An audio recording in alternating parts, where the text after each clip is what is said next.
Today I want to share with you 7 apps that help me make $100 million. And I'm going to be very explicit here. I'm not saying that these apps alone made me $100 million. I'm saying that these apps contributed and helped me and are tools that I use to make more money. So what I've done is I basically curated the top 7 that I use on a daily basis.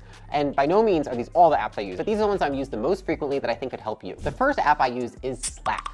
99% of the day, I'm on Slack. I'm always on Slack. I'm constantly going back and forth on there because it's quick, tactical communication. I can communicate with not just my team, but with all the CEOs of all of our portfolio companies. And what I really like about Slack is its fast feedback loops. So if somebody does something really great in the company and they do a great presentation or they have a great call with a client, then what I'm going to do is I'm going to quickly send them a message and tell them they did a great job. That's why I like Slack so much, is it's very fast feedback. Now, what it's not great for ongoing communication about a large project. That's for a different kind of platform. But for every day, just talking, because we're a remote team and we're not having little side conversations in the office, that's essentially what Slack does for us. The second app that I use is Google Calendar. I know most people use calendars. How I use Google Calendar is essentially I have all of my meetings in there, and then I also have all of my personal things that I'm going to be doing and all the activities I'm doing throughout the day. And so often what it looks like is I have it in there when I drink coffee. I have it in there when I work out. I have it in there when I'm going on a walk. I have it in there when I have dinner reservations. I have the drive time for every appointment in there.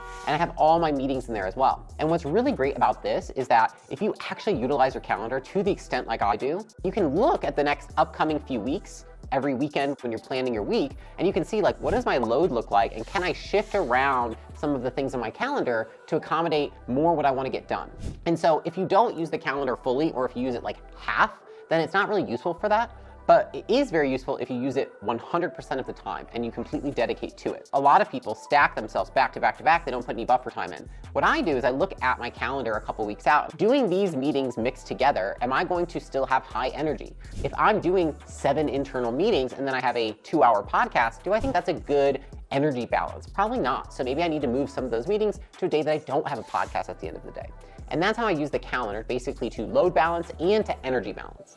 The third app that I use is Asana. Asana is a project management tool. If we have an initiative that we're working on that requires more than 2 people and is going to take me more than a couple days to complete, I'm going to put it in Asana and keep it organized in there. Because there's a couple cool things about Asana.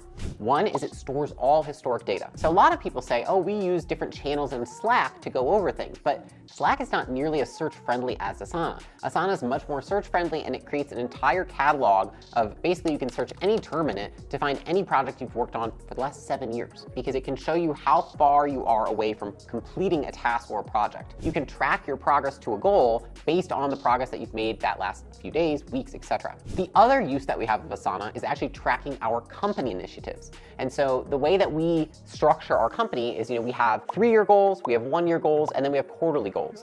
All of those goals sit in Asana, and they're visible to the entire organization so that everybody can see at any given point in time what other people are working on and what goals it ties to in the organization, which I love because it promotes a ton of transparency for people in the business, and everyone can have full visibility into what I'm working on, what Alex is working on, what other executives are working on. So I think it creates a transparent workplace. The fourth app that I use is completely different than the first 3 that I talked about. It is Instacart. Instacart is an app that I downloaded, I want to say 6 years ago when it first came out.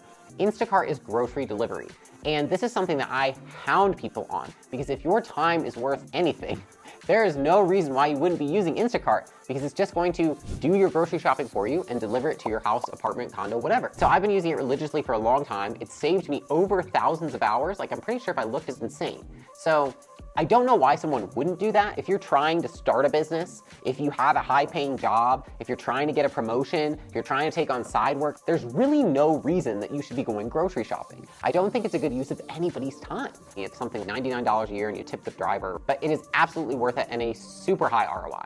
The fifth app that I use is actually called a True Coach. The way that I use True Coach is I have somebody who makes my workouts for me on a daily basis. They plug them into this app, and then every day when I go to the gym, I just look at this app and it tells me what a workout is going to be. How many sets, how many reps, what am I aiming for, what's the rest pause period. It gives me the whole thing.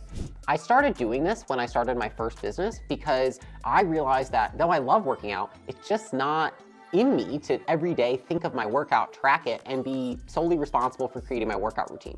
And so I outsourced it, and this app has been extremely helpful in tracking to make sure that I still am making progress without putting all that mental energy into it. As much as I can like it at times, it's just not a good use of my time. So if you want to stay on track with your fitness while building a business, I suggest outsourcing some of those pieces and then just doing whatever is on plan for that day. The sixth app that I use on a frequent basis is called Handwritten. And the reason I love this app is because you can send handwritten notes to anybody at any point in time, and it's just a few buttons away on an app. So you can basically customize different stationery to look your business, to look maybe at your family picture, whatever it is. And then you can write a little note, and then it ships it off to whatever their control center is, and they handwrite it to somebody. And so I like that a lot because if I go to dinner with somebody new, if we bring on a new employee, if somebody does something really nice at work, to go ahead and send them a little heart, and this app makes it super easy to do. The last app that I use on a daily basis is actually called Building Link. I chose to live in a full service condo community.